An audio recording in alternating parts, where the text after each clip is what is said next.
activate the command line.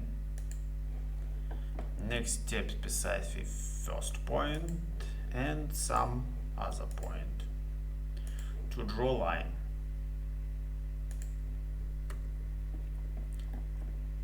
Activate the command boundary and in dialog window boundary creation set some options and click OK. Next step, pick internal point of the boundary.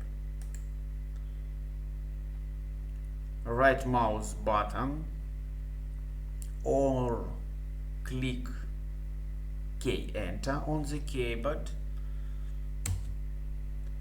and we have boundary. Move that boundary and we have some line.